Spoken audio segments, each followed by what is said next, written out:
소정님이 에너지가 낮아져서 일주일째 아무것도 하기 싫어졌어요. 내가 그런 상태에 있구나. 그것도 인정해주는 게 좋은 것 같습니다. 나는 지금 우울하구나 하고 그냥 우울한 상태에 그냥 머무르는 거죠. 그것도 나쁘진 않아요. 우울함의 바닥까지 또 가봐야지 약간씩 치고 올라올 수가 있으니까요.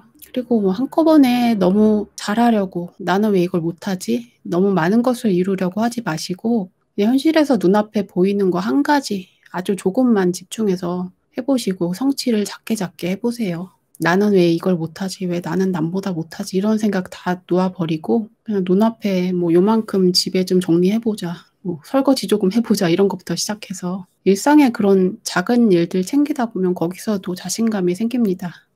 삐양님이 죽음에 대한 두려움이 문득문득 일어나는데 어떤 마음을 가져야 할까요?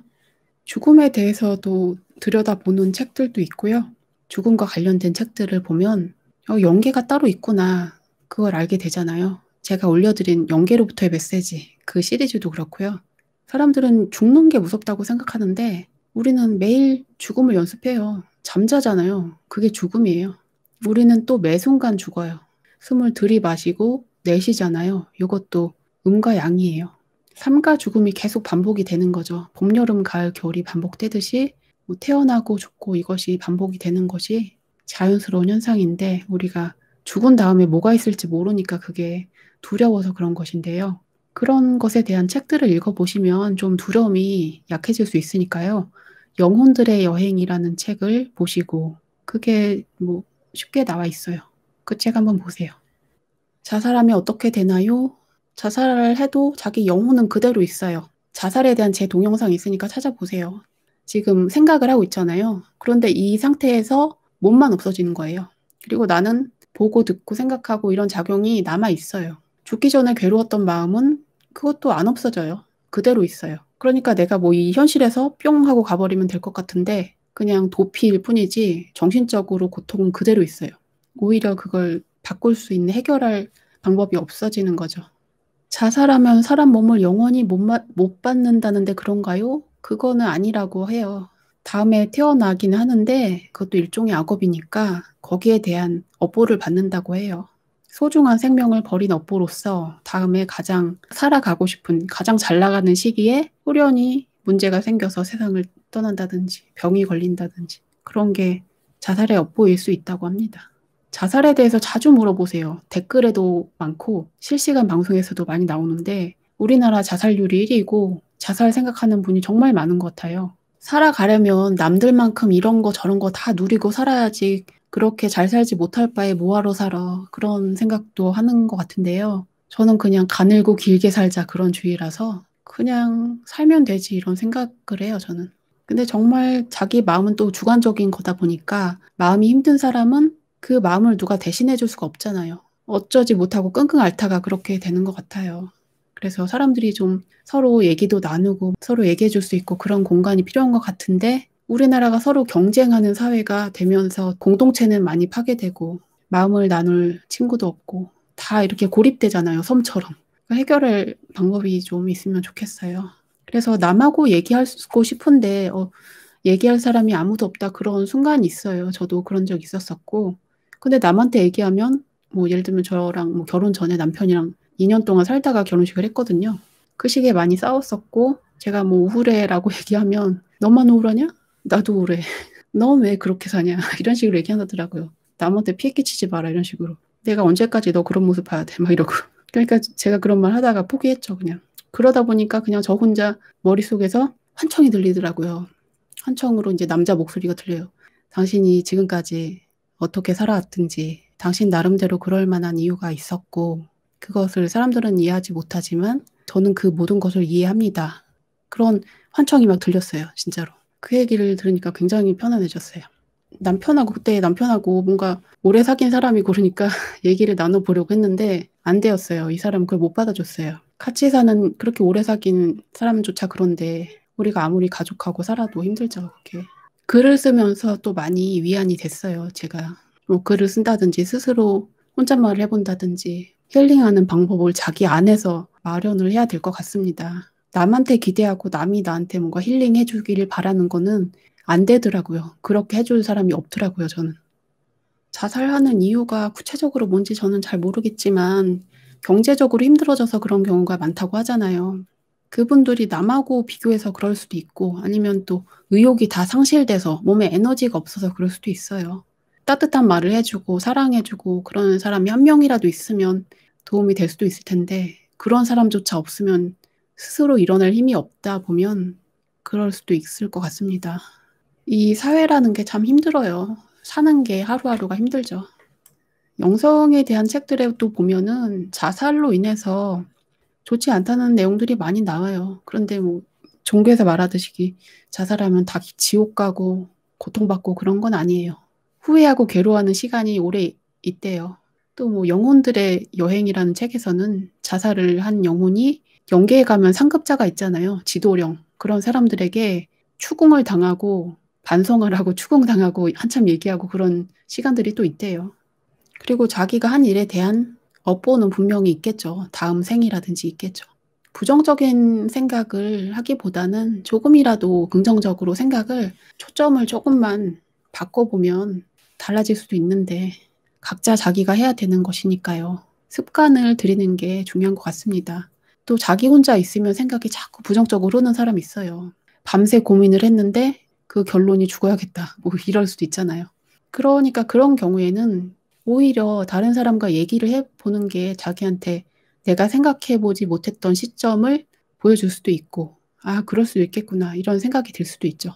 그럼 고민이 많을 때는 친구랑 얘기하면 좋을 텐데, 친구가 없을 수도 있죠. 그런 것에 대해서 상담을 해주는 곳들도 있으니까 찾아보면 있겠죠. 네이버만 쳐봐도 여기 전화하세요. 되게 많이 나오잖아요. 또 자살이라는 것도 조상 중에 자살했던 사람이 있어서 그 무의식에 연관이 돼 있어서 자꾸 그런 지령을 받아서 그럴 수도 있다고 그런 얘기도 있고요. 또 자기가 전생에 자살했던 사람이라 또 하는 그런 습성이 있다. 그렇게 말하기도 해요.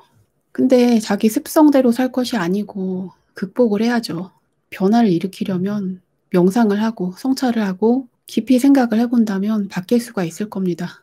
그냥 쉬운 길을 갈 게 아니고 자기 그냥 욕구대로 쉽게 할 것이 아니고 극복을 하려는 노력이 필요한 거죠. 그리고 꼭 자기 삶에 대해서 볼 것이 아니고 남에 대해서도 볼 수 있으니까 내가 사는 게 많이 힘들고 희망이 없다. 그러면 나보다 더 힘든 사람에게 작은 희망을 주는 실천을 해보면 아, 저 사람은 나보다 더 힘드네 하고 내가 뭔가 도움이 되었을 때 마음이 치유가 돼요. 그런 일들도 한번 해보세요. 내가 힘들면 또 다른 고민 있는 사람한테 뭔가 얘기를 해본다든지 그럴 수도 있죠. 죽고 싶다는 생각 들죠. 그래, 내가 힘들구나 하고 인정을 해야죠. 내가 이 정도로 힘들구나. 그래, 힘들구나. 그 생각을 충분히 인정해 주세요. 찾아보시면 뭐 힐링되는 영상이나 책도 있잖아요. 그런 거라도 좀 보세요. 다른 사람들이 더 힘들게 살고 있는 모습, 그거라도 보면, 근데 나는 낫네. 이렇게 보이니까. 비교하는 게 좋은 건 아니지만, 정말 힘든 분들도 힘내서 살고 있는 분들도 많이 있어요.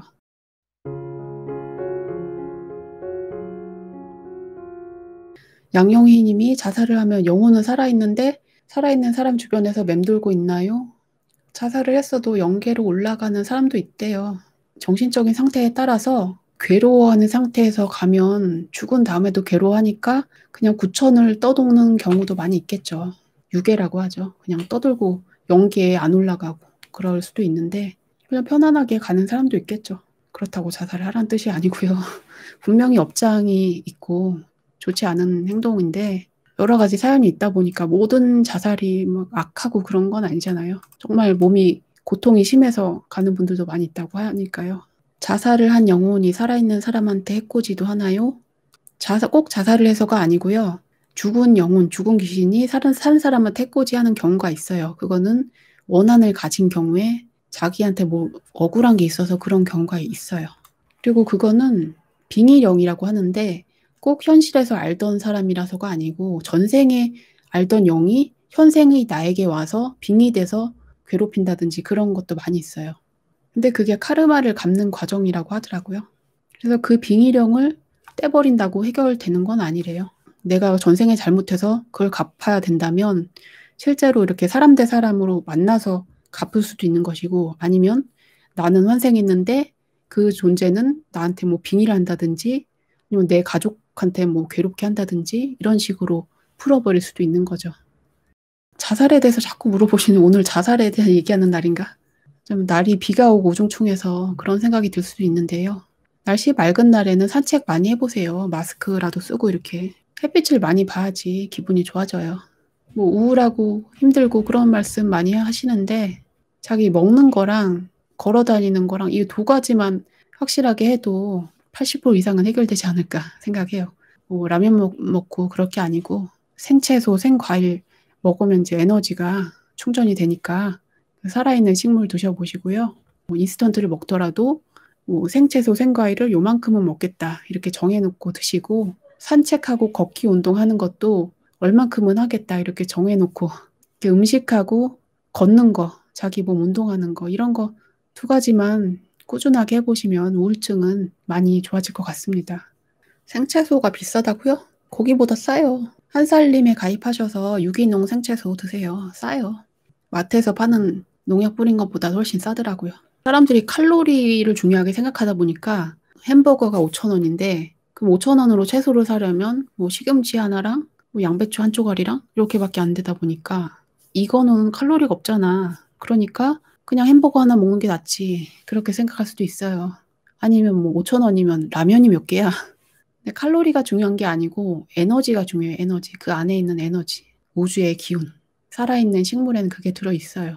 물질적인 것만이 아니고 오이를 어떤 분들은 이건 물밖에 없대 그냥. 물밖에 없는 걸 왜 먹나요? 그렇게 생각하는 분도 있는데 저도 그렇게 생각했어요. 예전에. 이렇게 찾아보니까 오이는 칼로리가 거의 없다고 나오더라고요. 간이 안 좋아서 누워있는 사람에게 오이즙만 먹여서 살렸다. 뭐 이런 얘기도 있더라고요. 그러니까 오이라는 게 그냥 물만 있는 게 아니고 뭔가가 특이하다는 거죠. 그래서 저는 사실 이게 에너지가 없는 줄 알았는데 이것만 먹어도 에너지가 나요, 사실. 5살 딸이 이걸 너무 잘 먹어. 오이, 당근 이런 거.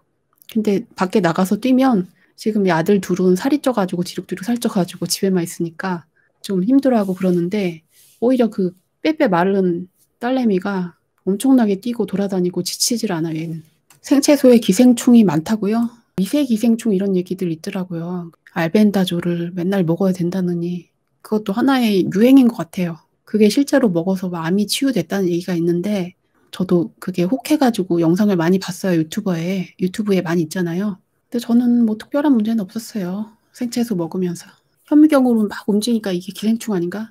박테리아예요, 박테리아. 균이에요, 균. 균이라는 게 다 나쁜 게 아니고 우리 몸에 유익한 균들이 있어요. 균도 먹어줘야 되는데 균을 갖다 사람들이 나쁜 걸로 알잖아요. 이 우리 장에서 유익한 균도 다양한 균들, 다양한 종류 균들이 조화로워야지 건강하다고 하잖아요. SBS 스페셜 방송에서 세균숲이라고 검색하면 나와요. 뱃속에 다양한 좋은 균들이 있어야 되는데 사람들이 인스턴트 육식 이런 거 많이 하니까 그게 균의 균형이 무너져서 맨날 뭐 설사는 질병 뭐라고 해요? 과민성 대장 뭐 이런 거? 그런 거 걸린 사람도 많고 문제가 많다는 거죠. 건강한 사람의 대변을 기증받아서 물에다가 넣고 희석해서 물만 쪽 걸러가지고 그거를 이렇게 관장을 하듯이 넣어준다는 거죠. 그럼 슈퍼바이러스에 걸려서 죽어가던 사람이 낫는데요. 세균숲 검색해서 그 영상 찾을 수 있으면 꼭 봐보세요. 아니면 뭐 텍스트 자료도 찾아보면 있을 수 있어요. 면역력만이 아니고 뱃속의 세균들이 뭘 만드냐면 뇌에 세로토닌을 만들어요. 행복 호르몬이라고 하고 학습 능력에도 도움을 주는 그런 호르몬이죠. 그게 뇌에서 분비되는데 그게 제조가 되는 거는 장에서 제조가 돼요. 장이 다양한 균들이 건강하게 살아야지 걔네가 호르몬을 만들어서 마음이 밝아지고 공부도 잘 되고 뭐 치매도 안 걸리고 그런다는 거죠.